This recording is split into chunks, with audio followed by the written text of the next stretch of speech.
नमस्कार, मैं हूं के उपाध्याय और आप देख रहे हैं जनता टीवी। 37 साल बाद एक बार फिर उत्तर प्रदेश में नया रिकॉर्ड बना है। 1985 में कांग्रेस की सरकार आखिरी बार रिपीट हुई थी। उसके बाद उत्तर प्रदेश में कोई भी सरकार रिपीट नहीं हुई।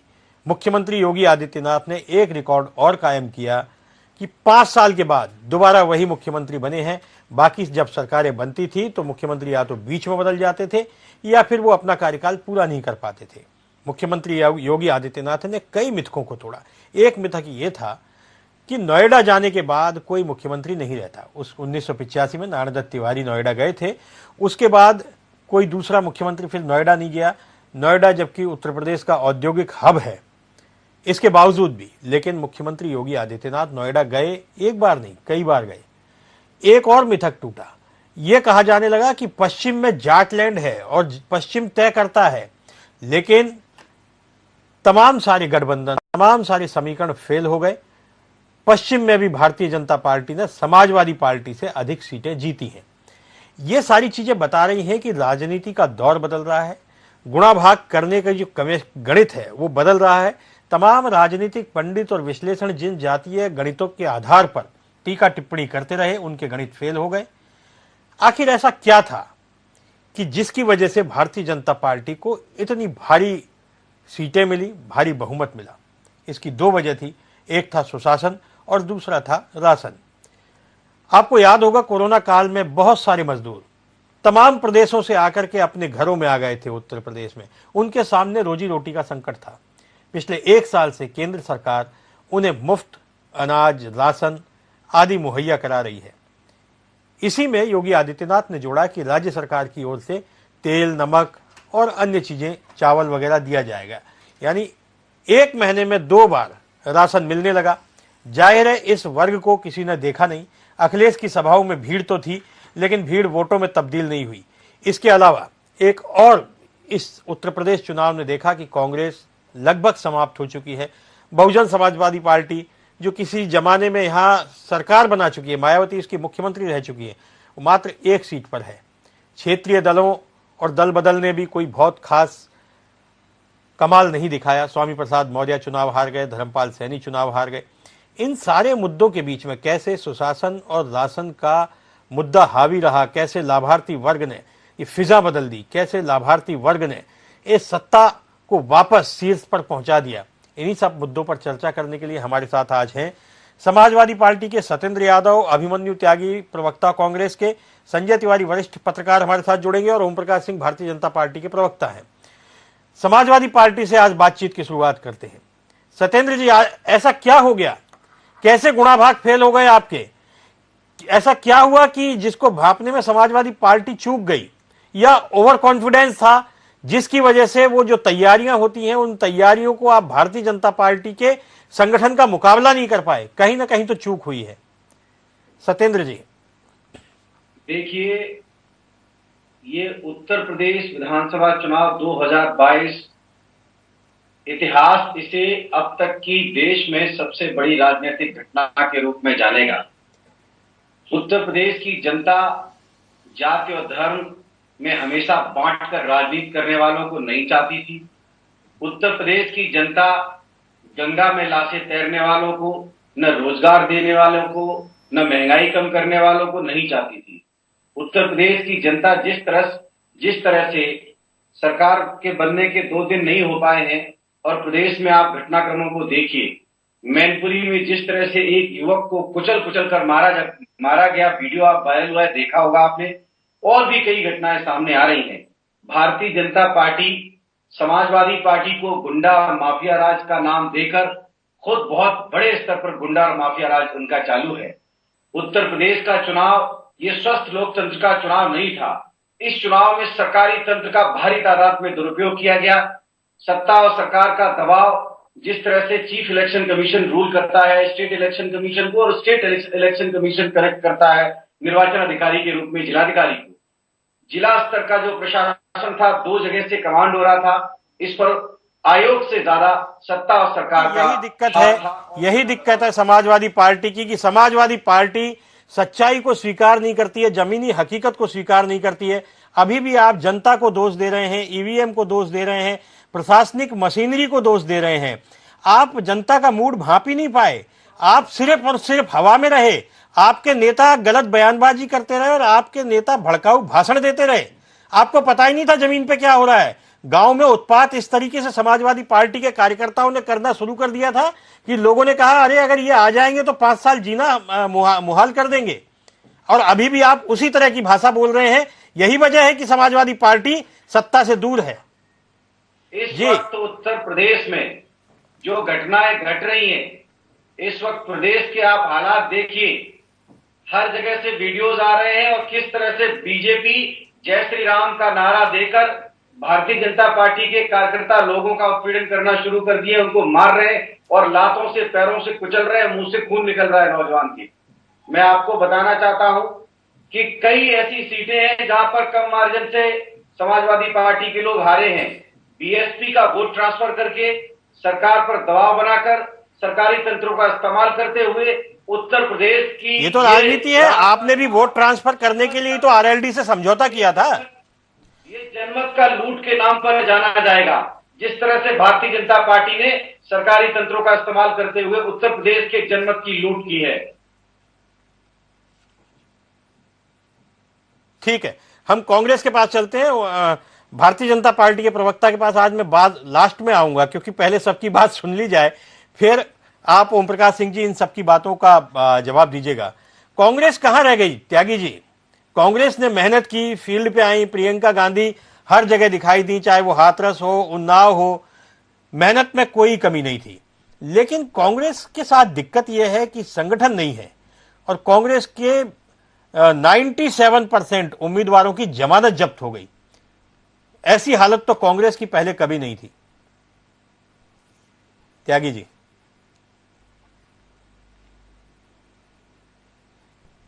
देखिए, सबसे पहले मैं अपने भाजपा के त्यागी जी, आपकी आवाज मुझे नहीं मिल रही है। जी जी, आप बोलिए।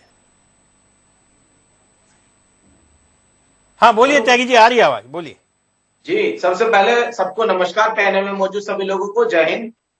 मैं भारतीय जनता पार्टी ने सरकार बनाई है, बधाई देता हूं। साथ में समाजवादी पार्टी के अपने साथी को भी बधाई देता हूं कि बहुत बढ़िया लड़े हैं। जहां तक चुनाव लड़े, देखिए हम मुद्दे आधारित चुनाव लड़े। जो जनता के मुद्दे थे, गरीबी का, रोजगार का, नौकरी का, महंगाई का, छुट्टा जानवर का, और कमजोर संगठन था हमारा। 3 साल पहले जब राजनीति में प्रियंका गांधी आई, उसके बाद उत्तर प्रदेश की प्रभारी बनी, तो बहुत सारी चुनौती थी। अभी उसके बाद लॉकडाउन लग गया। लॉकडाउन के बाद एक हमने संगठन गांव तक ले गए, ग्राम पंचायत, नया पंचायत पर ट्रेनिंग भी दी हम लोगों ने। जो स्टार्टिंग करी, हम लोगों को एक भरपूर मौका नहीं मिला, हमने क्रियाशील किया संगठन। प्रियंका गांधी जी की रैली में भीड़ भी आई, बनारस में रैली हुई, गोरखपुर रैली हुई, मुरादाबाद रैली हुई, 8-10 लाख लोगों की रैली हुई। हम लोग जो असली मुद्दे हैं जनता के, उन लोगों पर जनता को जागरूक कर रहे थे। पर जनता को जो भावनात्मक मुद्दे हैं वो ज्यादा पसंद आए और भावनात्मक मुद्दों पर जनता ने भारतीय जनता पार्टी को समर्थन भी दिया है। संभव है कि हम लोग कहीं ना कहीं इस बात को समझ नहीं पाए। और चुनाव भाजपा वर्सेस सपा शुरू से था। हम लोग शुरू से चुनाव में नहीं थे, हमें भी समझ में आ रहा था। हम इस उम्मीद से रहे चुनाव में, अब भी उम्मीद रही हमको है कि बढ़ेंगे, वोट परसेंट बढ़ेगी, एमएलए बढ़ेंगे हमारे। बहुत सारी बातें सामने आई कि एक तो हमारा जो बेस वोटर है, बिल्कुल सच्चाई की बात है, ब्राह्मण जो है वो हमारे साथ नहीं था।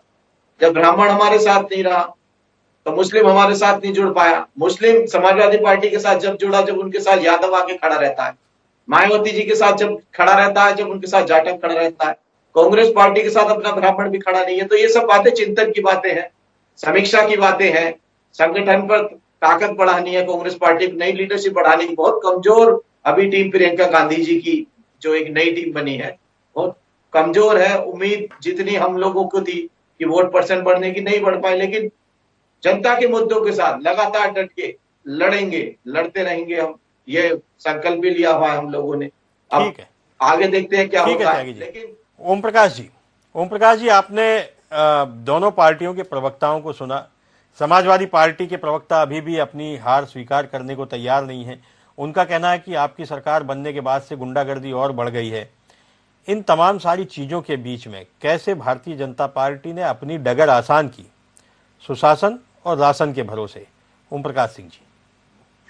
उपाध्याय जी, पूरे देश में 5 राज्यों में चुनाव हुआ, जिसमें इस देश और प्रदेशों की जनता ने 5 राज्यों में हमें पूर्ण बहुमत की सरकार दी। इसके पीछे जो कारण है वो आप भी जानते हैं। विपक्षी पार्टियां आरोप प्रत्यारोप लगाती है, स्वाभाविक है, लगाना भी चाहिए। जहां हम सत्ता में हैं वहां पर जनता को भी अधिकार है।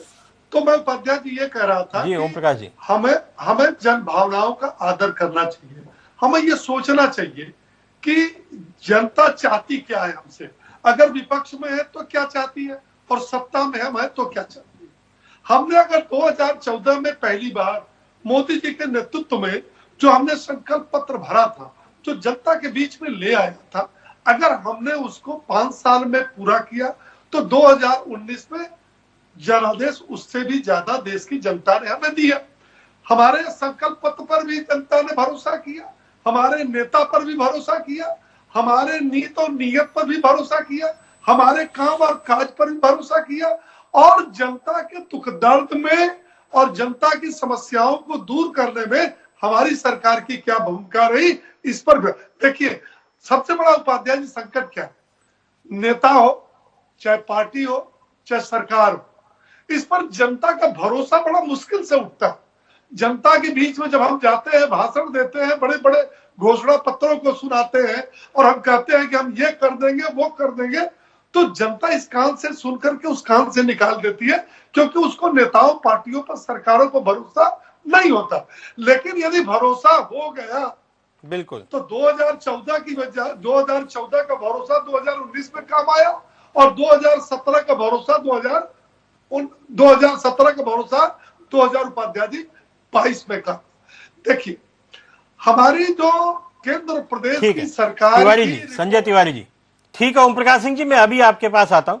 ठीक है ओम प्रकाश जी, संजय तिवारी जी से सवाल ले लेते हैं। संजय जी, इन चुनाव को आप किस रूप में देखते हैं? क्योंकि उत्तर प्रदेश में लगातार सत्ताओं बदलती रही, सत्ताएं परिवर्तित होती रहीं। 37 साल में किसी भी पार्टी की सरकार ने सत्ता में पुनर्वापसी नहीं की। ये प्रो इनकम्बेंसी, हमेशा एंटी इनकम्बेंसी होती है, ये प्रो इनकम्बेंसी, और खासतौर पे बुलडोजर को लेकर के और शासन को लेकर के महिलाओं ने जिस प्रकार से भारतीय जनता पार्टी को वोट दिया है, और जिस प्रकार से समाजवादी पार्टी के लोगों ने भय पैदा कर दिया था एक तरह से, उनके नेताओं के जिस तरह से बयान आ रहे थे, आखिरी चरण में जिस प्रकार से अब्बास का वीडियो वायरल हुआ, मुझे लगता है उन सब चीजों ने भारतीय जनता पार्टी की राह और आसान कर दी। तिवारी जी, आप तो लंबे समय से पत्रकारिता से जुड़े रहे हैं और उत्तर प्रदेश की, पूर्वांचल की सारी राजनीतिक नब्ज को आपने बहुत करीब से देखा है।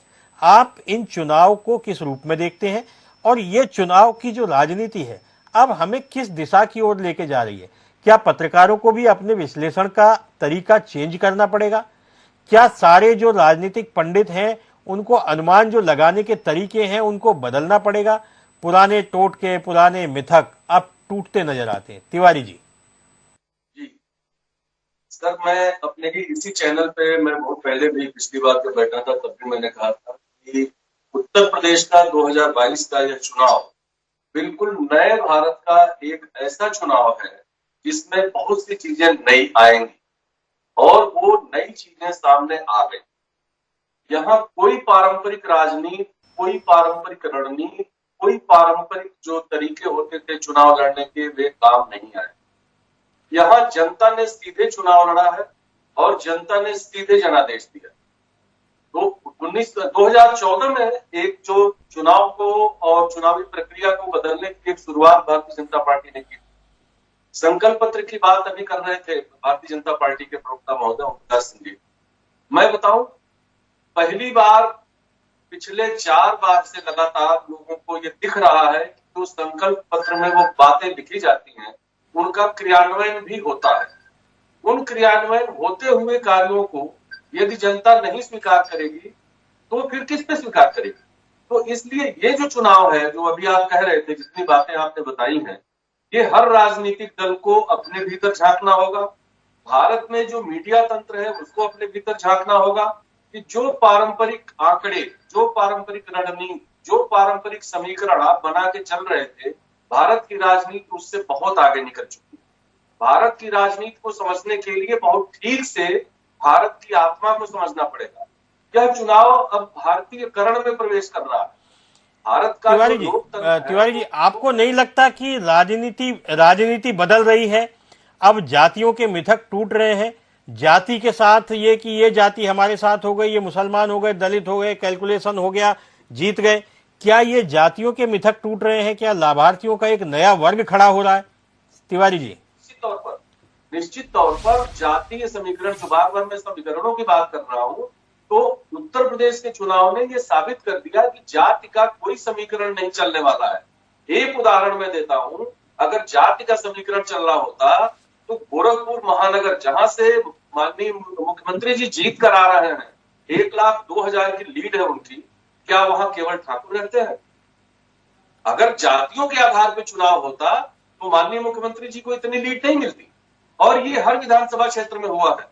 जातियों का जहां जहां वर्चस्व लेकर के लोगों ने राजनीति करने की कोशिश की है, जातियां मात खाई हैं। दूसरी बात कि भारत की जो आधी आबादी है, जो महिलाएं हैं, महिलाएं अब मुखर हो रही हैं। महिलाओं को उनके अधिकार का पता चल गया है। और सबसे बड़ी जो बात है कि ग्रामीण महिला जो अपना किचन, अपनी रसोई संभालती है, उसको पता चलता है कि घर हमको कैसे चलाना है।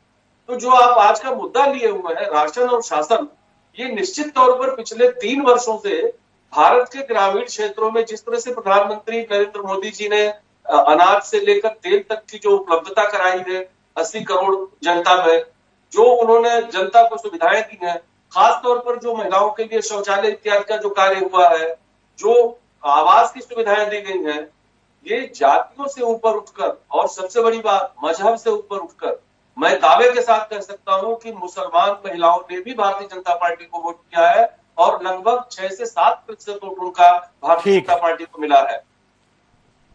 तो ये एक बड़ा परिवर्तन है। दूसरी बात, एक और चीज इंगित करते हैं। ठीक है तिवारी जी, आपके पास आता हूं मैं दोबारा। सत्येंद्र जी, एक और स्वामी प्रसाद मौर्य को आपने भारतीय जनता पार्टी से समाजवादी पार्टी में शामिल कराया। उनके साथ 2 और मंत्री भी शामिल हुए, कई अन्य विधायक और तमाम सारे नेता, लगभग 1 दर्जन लोग शामिल हुए। उस समय ऐसा लगा जैसे अखिलेश यादव ने भारतीय जनता पार्टी को उसी दिन चुनाव हरा दिया। 14 जनवरी थी शायद उस दिन। लेकिन ऐसा क्या हुआ कि स्वामी प्रसाद मौर्य अपनी ही सीट नहीं बचा पाए? ऐसा आपको लग रहा था कि स्वामी प्रसाद मौर्य आ जाएंगे तो सारे बैकवर्ड छोड़ करके स्वामी प्रसाद मौर्य के पीछे आ जाएंगे और बस समाजवादी पार्टी को वोट दे देंगे? आपने क्या ऐसा बिल्कुल ऐसा समझ लिया है कि नेताओं को ठेकेदार समझ लिया है जाति का, कि ये साथ आएंगे और वोट पीछे पीछे चले आएंगे? न ओम प्रकाश राजभर कमाल कर पाए, न स्वामी प्रसाद मौर्य कमाल कर पाए। आखिर समाजवादी पार्टी के साथ रहे तो सिर्फ यादव और मुसलमान। आपको जोड़ना चाहिए, मुझे लगता है कि केशव प्रसाद मौर्य भी हारे हैं चुनाव। आपको ये भी जोड़ना चाहिए कि केशव प्रसाद मौर्य भी चुनाव हारे हैं, सिर्फ स्वामी प्रसाद मौर्य नहीं। आपको जोड़ना चाहिए भारतीय जनता पार्टी के मुख्यमंत्री उत्तराखंड के चुनाव हारे हैं। दूसरी बात इस वक्त सिर्फ और जीत हार की नहीं है, बात इस वक्त सरकार बनाने और सत्ता में आने की नहीं है। बात इस वक्त जो है देश की और प्रदेश की राजनीति कहां जा रही है आने वाले समय में, इसकी है। बात इस बात को सोचने की है कि इस देश में जब से 2014 से भारतीय जनता पार्टी आई है सरकार में, तब से पत्रकारों की आजादी छीनी गई, आरक्षण की आजादी छीनी गई, रोजगार की आजादी छीनी जा चुकी है, प्रशासनिक आजादी छीनी गई, और सबसे बड़ी बात, अब जो नंबर लग चुका है वो संवैधानिक संस्थाओं की आजादी छीनने का नंबर लग चुका है। मैं आपका ध्यान आकर्षित करना चाहता हूं सत्येंद्र जी, ये ऐसी सरकार है। सत्येंद्र जी मेरी बात सुनिए। सत्येंद्र जी, आपकी बात को मैं सच मान लेता हूं, तो क्या जनता जनार्दन जिसने वोट दिया है, क्या उसको ये सब दिखाई नहीं दे रहा? केवल समाजवादी पार्टी के नेताओं को ये सब दिख रहा है? बेरोजगारी, महंगाई, क्या जनता को दिखाई नहीं दे रहा? क्या आप जनता को दोष दे रहे हैं? देखिए, जनता को बिल्कुल दोष नहीं दे रहे। आप मेरी बात को कहीं और न ले जाएं। ये बात बहुत गंभीर है, और अगर आप वाकई में अगर चौथे स्तंभ में, तो आपको इस बात को सोचना होगा जो मैं कह रहा हूं।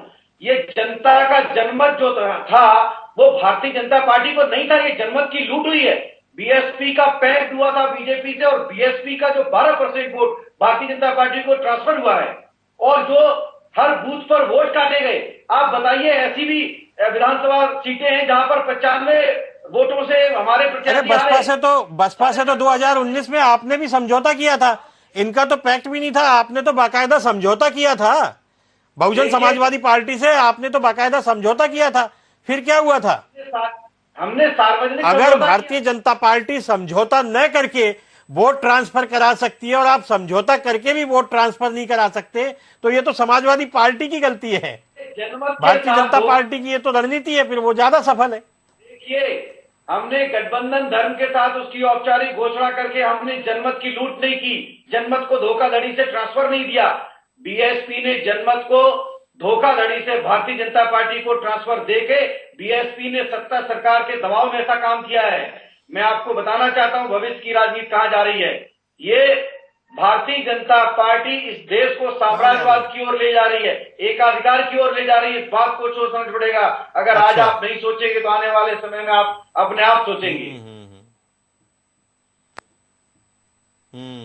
ओम प्रकाश जी, सत्येंद्र जी कह रहे हैं कि जनमत की लूट हुई है, लोकतांत्रिक संस्थाओं की हत्या हुई है, बहुजन समाजवादी पार्टी का वोट आपने ट्रांसफर करा लिया।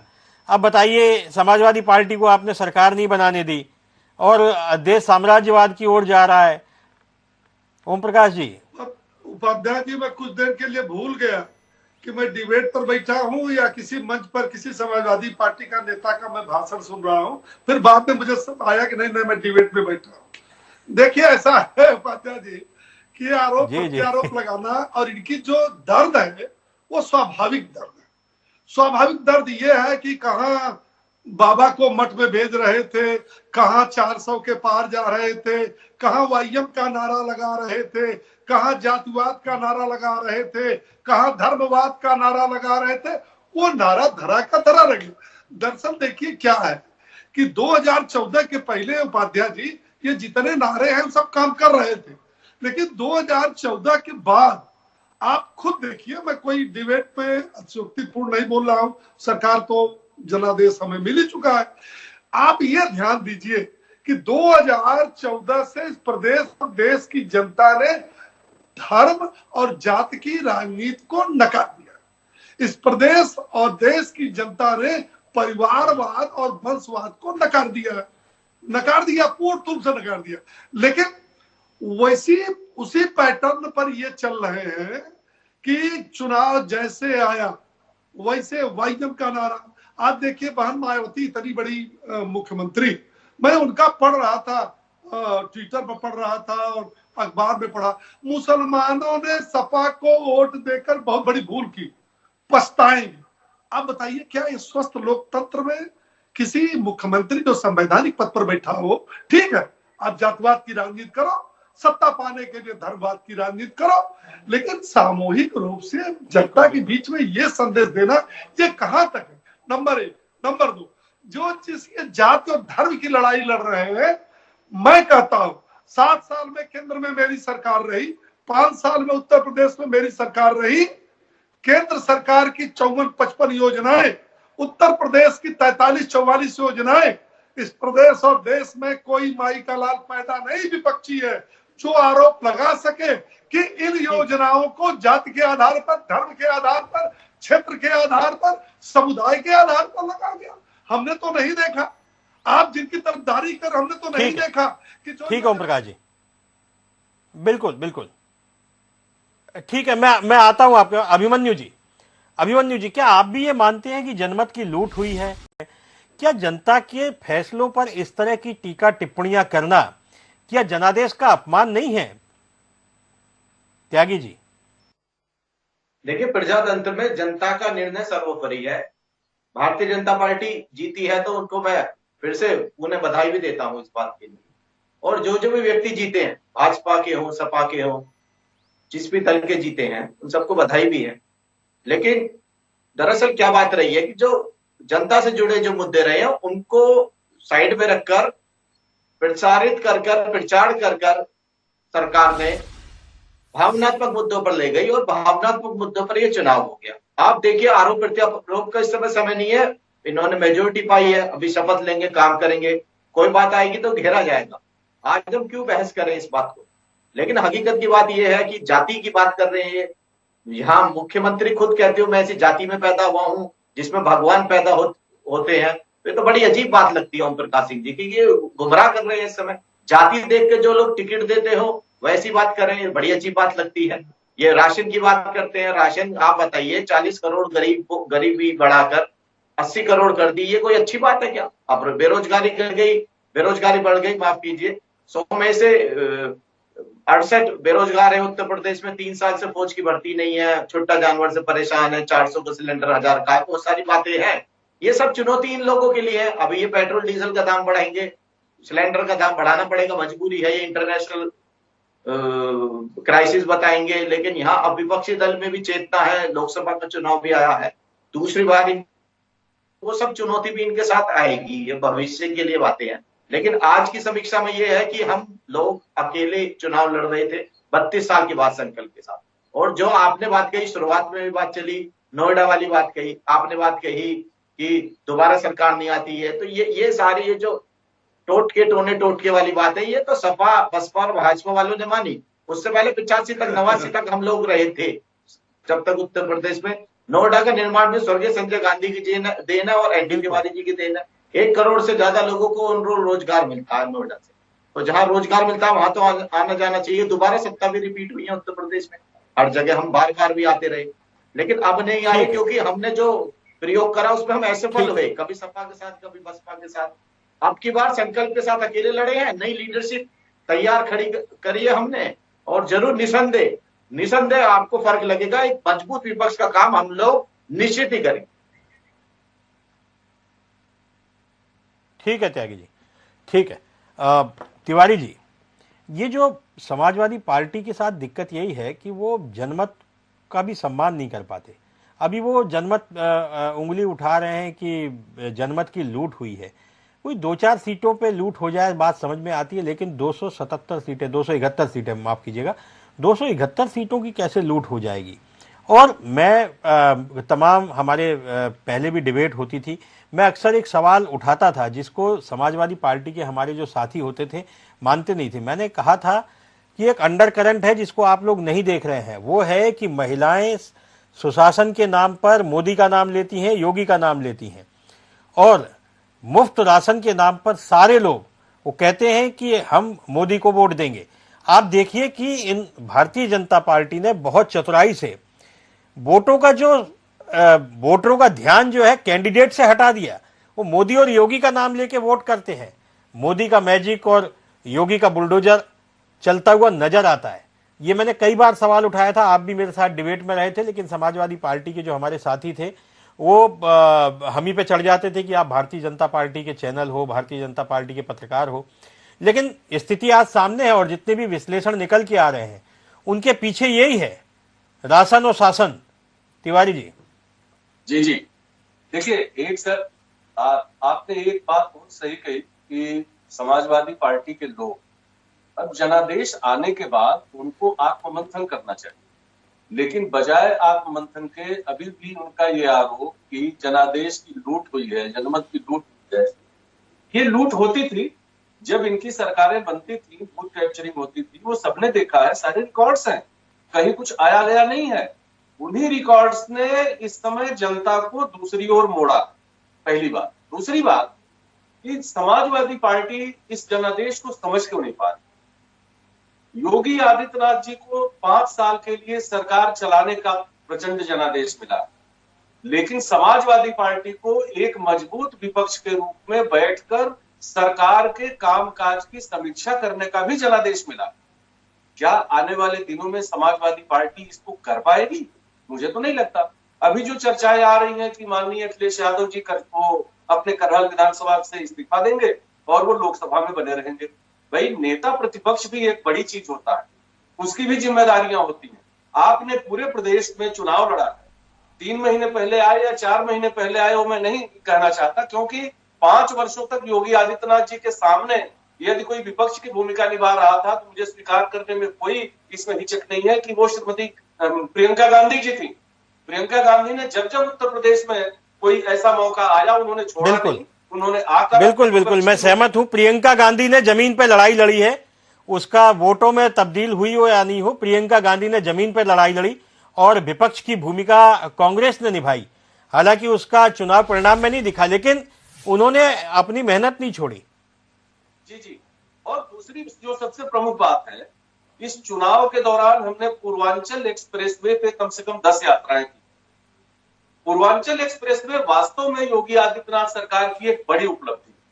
मैं समझता हूं कि देश के किसी एक्सप्रेसवे से बड़ा एक्सप्रेसवे बना है और बहुत अच्छा बना है।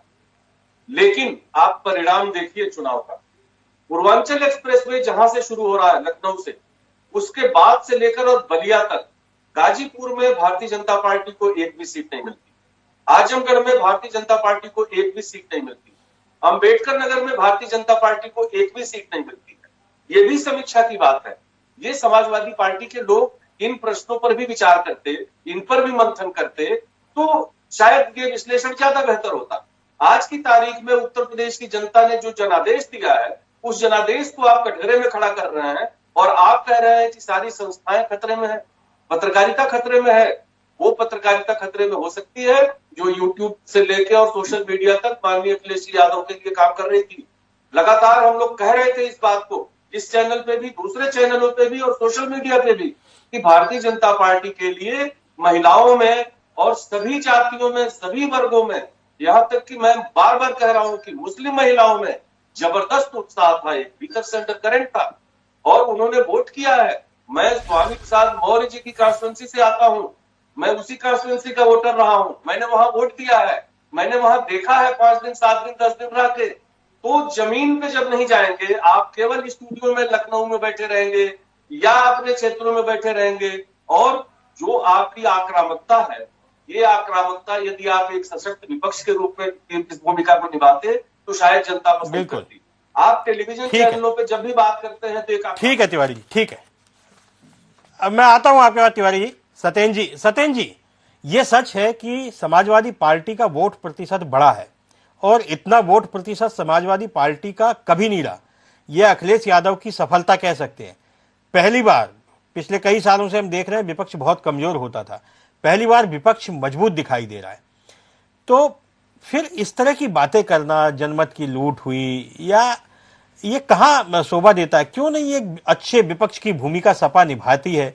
क्यों नहीं अब जिन लोगों ने आप पर विश्वास व्यक्त किया है, 125 सीटें हैं कुल मिलाकर के, 111 अकेले सपा की हैं, तो ये विपक्ष के नाते कम सीट नहीं है। आप चाहें तो आने वाले समय में सरकार की नाक में दम कर सकते हैं तमाम सारे मुद्दों को लेकर के, लेकिन ये कहना कि जनमत की लूट हुई है, ये मुझे लगता है कि ठीक नहीं है। सत्येंद्र जी,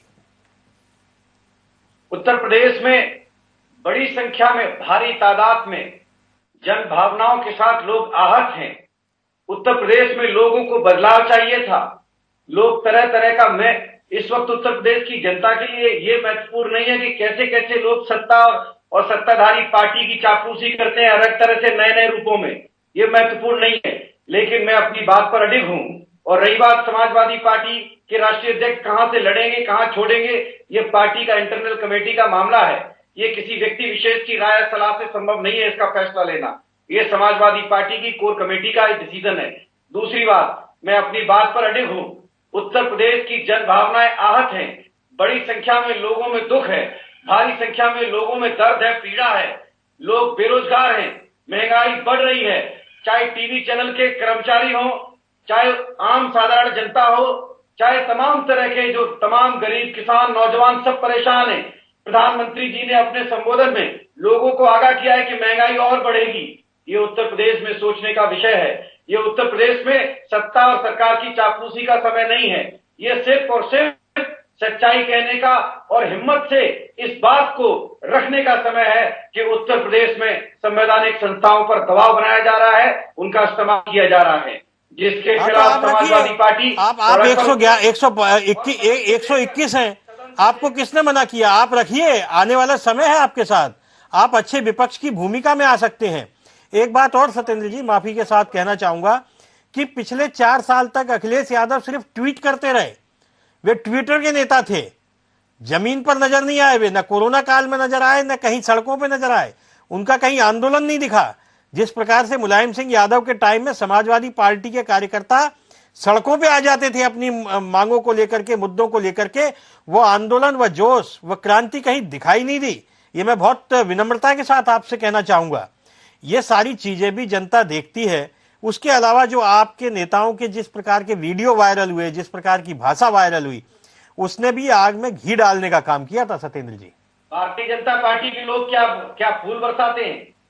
भारतीय जनता पार्टी के लोग क्या संवैधानिक भाषा में बात करते हैं? मैं कल जी न्यूज पे था।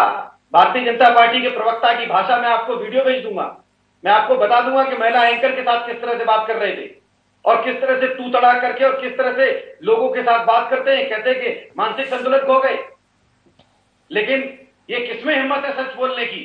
सिर्फ माननीय अखिलेश यादव की सरकार थी, मुख्यमंत्री का फोटो लगाकर खबर चलाई जाती थी। आज प्रदेश में घटनाएं घटित हो रही है। किसी के अंदर इतनी हिम्मत नहीं है कि मुख्यमंत्री की फोटो लगा सके।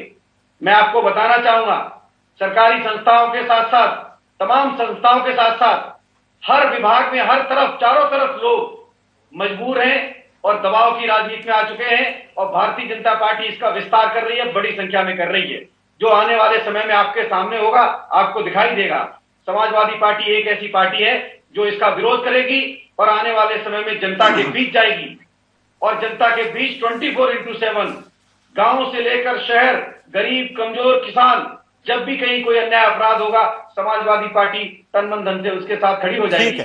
कोरोना में मारे गए लोगों को ठीक है। खैर, फिलहाल ये अब भविष्य की बातें हैं। फिलहाल तो समाजवादी पार्टी को इस प्रदेश ने नकार दिया है। ओम प्रकाश जी, अब भारतीय जनता पार्टी का, चूंकि भारतीय जनता पार्टी को बहुत भारी बहुमत मिला है और बड़ा भारी बहुमत मिलना भी कभी कभी ऐसा लगता है कि ये बहुत ज्यादा तनाव का विषय हो जाता है कि जो संकल्प पत्र में वादे किए गए हैं, उस संकल्प पत्र के वादे पूरे कैसे होंगे। तो इसको लेकर के कोई योजना या किस तरीके से उस पर आगे बढ़ेंगे। जैसे ये कहा गया है कि स्कूटी देंगे मेधावी छात्राओं को, सिंचाई की बिजली मुफ्त करेंगे, हर घर के एक व्यक्ति को रोजगार देंगे, ये भी कहा गया है।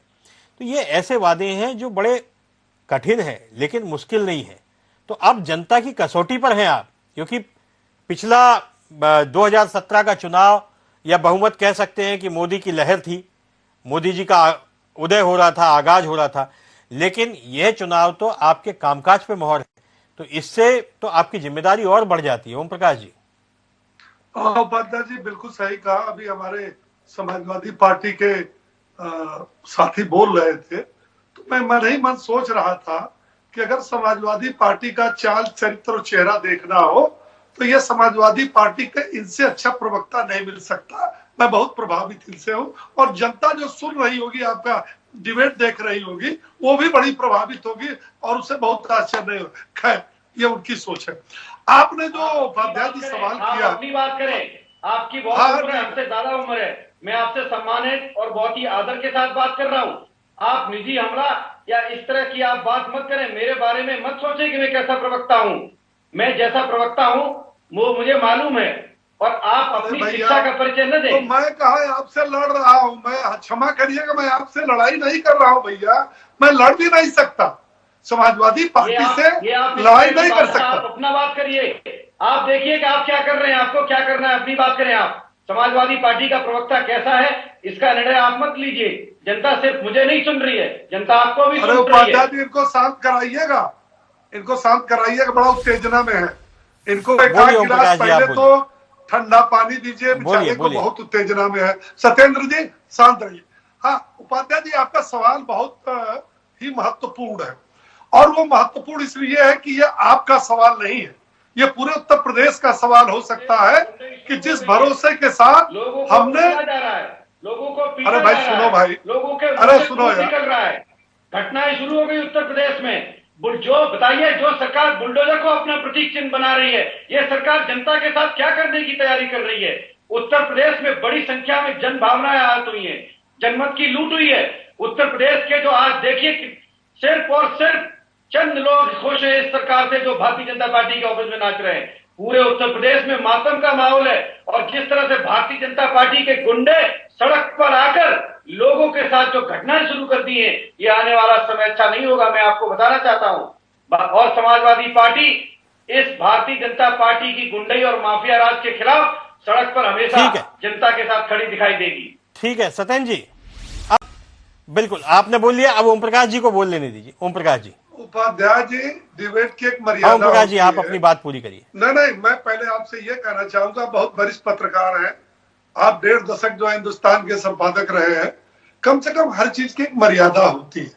हम अगर आपकी बात सुन रहे हैं तो आप हमारी बात सुने, क्योंकि आप जनता टीवी पर लड़ाई के लिए डिबेट नहीं बनाया।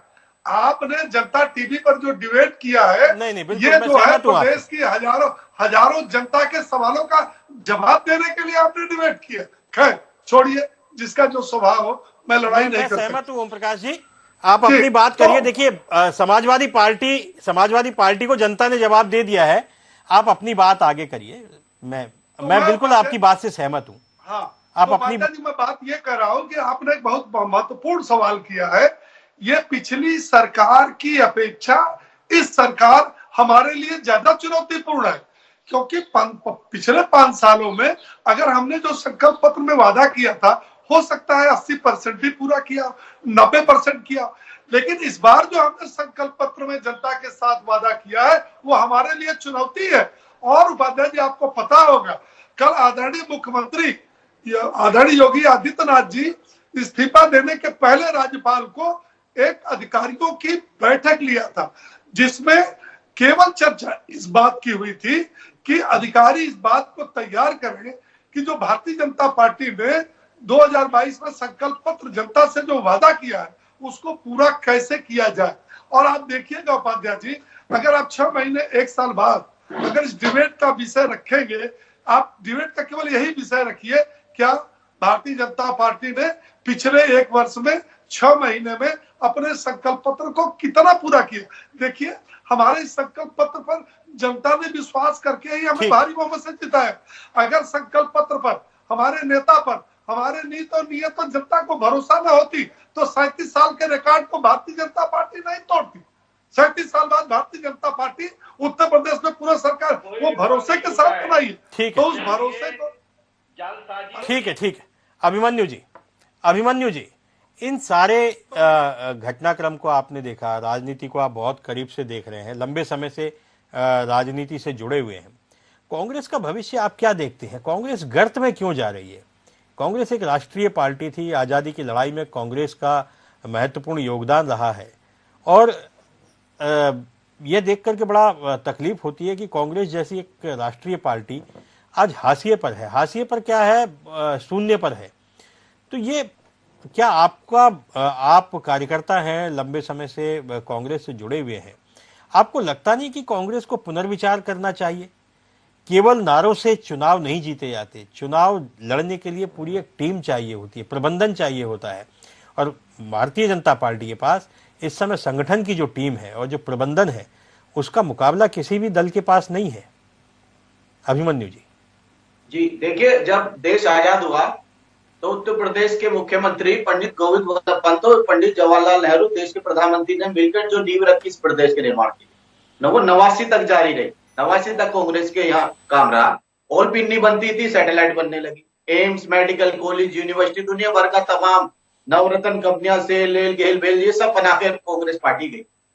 हम पब्लिक को पता है काम करते हैं, जनता के लिए काम करते हैं। लेकिन देखिए, व्यापक प्रचार तंत्र के सहारे भारतीय जनता पार्टी ने धार्मिक राष्ट्रवाद को बढ़ावा देकर सत्ता प्राप्त की है। हम अपनी विचारधारा से इधर उधर नहीं हुए। जहां तक प्रबंधन की बात है, निश्चित ही आत्ममंथन की बहुत जरूरत है, समीक्षा की जरूरत है, और संगठन पर काम करने की बहुत ज्यादा हम लोगों को जरूरत है। इसकी अभी से अगर लोकसभा हमें लड़नी है, क्योंकि हम रेस से बाहर हो गए, रेस में बन ही नहीं पाए। एक तरफ जब प्रियंका गांधी जी आई, उनके साथ चुनौती थी मठाधीशों की, मठाधीश पार्टी छोड़ के गए, एक नई पार्टी लाके उन्होंने बेशक खड़ी कर दी। एक नया पंचायत, ग्राम पंचायत स्तर पर कांग्रेस पार्टी पहुंची, अपने प्रचार चालू किया, लेकिन हम उसको वोट में कन्वर्ट नहीं कर पाए। अगर हम जनता के बीच में रहेंगे तो निश्चित हमें कामयाबी मिलेगी। प्रियंका गांधी जी का जो करिश्मा देखने को मिला, हम हारे हैं लेकिन वो जीत कर निकली है, क्योंकि जनता आधारित मुद्दे जो उन्होंने उठाया, आखिरी में माननीय प्रधानमंत्री जी को भी उसी ट्रैक पे आने पड़ा। अपनी पिच छोड़नी पड़ी हिंदू मुसलमान की। उन्होंने छुट्टा जानवर की बात भी कही, आदरणीय प्रधानमंत्री जी ने कहा कि जनता ने मेरा नमक खाया है, प्रियंका जी ने टिप्पणी करी उस पर, तो आदरणीय प्रधानमंत्री जी ने पहली बार अपनी बात वापस भी ली और कहा कि जनता का नमक मैंने खाया और जनता आधारित मुद्दे पे हमें कामयाबी मिली। अब हम प्रबंधन, संगठन और क्या क्या कमी रही इस पे आत्ममंथन चल रहा है पार्टी का। निश्चित ही हम लोग मजबूती के साथ उभर के आएंगे और लड़ते रहेंगे जब तक हमें कामयाबी नहीं मिलती है। मैं अपने जो समाजवादी पार्टी के साथी है ठीक, उनके लिए भी अभिमन्यु जी, मैं एक उम्मीद ठीक है। रखता हूं कि ठीक है मेरा- त्यागी जी, ठीक है, ठीक है, ठीक है अभिमन्यु जी। ठीक है अभिमन्यु तिवारी जी, आपको नहीं लगता कि भारतीय जनता पार्टी लगातार भारतीय जनता पार्टी के कार्यकर्ता चुनाव लड़ते रहते हैं? आपने देखा होगा कि 10 तारीख को भारतीय जनता पार्टी के 4 राज्यों के 5 राज्यों के चुनाव के परिणाम आते हैं। जीत का जश्न 10 की शाम तक चलता है और 11 की सुबह प्रधानमंत्री नरेंद्र मोदी 2 दिन के गुजरात दौरे पर निकल जाते हैं और रोड शो करते हैं। क्या ऐसी मेहनत अन्य दलों में आपको दिखाई देती है? और यही वजह है, मुझे लगता है यही वजह है भारतीय जनता पार्टी की जीत की, या भारतीय जनता पार्टी की सफलता की कहानी जो लोग लिख रहे हैं उसके पीछे यही जज्बा है। वो बैठते नहीं है, उनका लीडर बैठ नहीं रहा है और न बैठने दे रहा है, और एक तरफ वो लीडर थे जो 4 साल तक सिर्फ ट्वीट करते रहे। तो ऐसे में संगठन से, इस तरह के संगठन से कोई दूसरा दल कैसे मुकाबला करेगा? देखिए, ये बहुत कठिन है। तिवारी जी, ये जो पारंपरिक पार्टियां हैं भारत में अभी तक, चाहे वो अखिल भारतीय कांग्रेस पार्टी हो, चाहे बाकी जो क्षेत्रीय दल हो, ये परंपरागत राजनीति, परंपरागत रणनीति और परंपरागत तरीके अपनाकर चलते हैं। भारतीय जनता पार्टी का जो तरीका है और भारतीय जनता पार्टी जिस तरह से राजनीति करती है, वो करना इनके वश की बात फिलहाल इस समय नहीं। भारतीय जनता पार्टी के पीछे पीछे यदि किसी को चलते हुए मैं देख रहा हूं, वो अरविंद केजरीवाल की पार्टी है, आम आदमी पार्टी, जो जिस तरह से भारतीय जनता पार्टी आगे बढ़ रही है, वो अपनी औकात में, अपनी सीमा में, वो आदमी भी लगातार वैसे ही काम करते हुए आगे बढ़ रहा। एक पंजाब जैसा प्रांत उसने अपने हाथ में ले लिया और एकदम प्रचंड बहुमत के साथ ले लिया। किससे छीनकर? कांग्रेस से छीना। कांग्रेस की वहां जमीन नहीं बची। जो प्रांत आजादी के बाद से अब तक केवल कांग्रेस के पास था, वो प्रांत पूरी तौर पर साफ हो गया। तो ये कांग्रेस को और बाकी जो ये क्षेत्रीय दल हैं जितने भी, चाहे बहुजन समाज पार्टी हो, चाहे समाजवादी पार्टी हो, चाहे ममता बनर्जी जी की पार्टी हो, इन सबको सोचना पड़ेगा कि राजनीति कैसे होती है।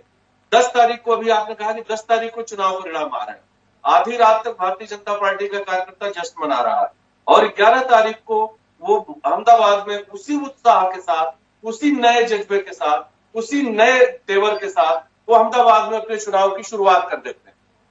ये एक बड़ी बात, और ये बात मैं बार बार कहता हूं डिबेट में कि ये हमारे जो बाकी दल हैं वो क्यों नहीं इन चीजों को देखते हैं कि किस तरह से हम जनता के बीच में रहें। जनता, आप सोचिए, एक अभी समाजवादी पार्टी के हमारे भाई ने ढेर सारी बातें कही हैं, बहुत तेवर में कही हैं।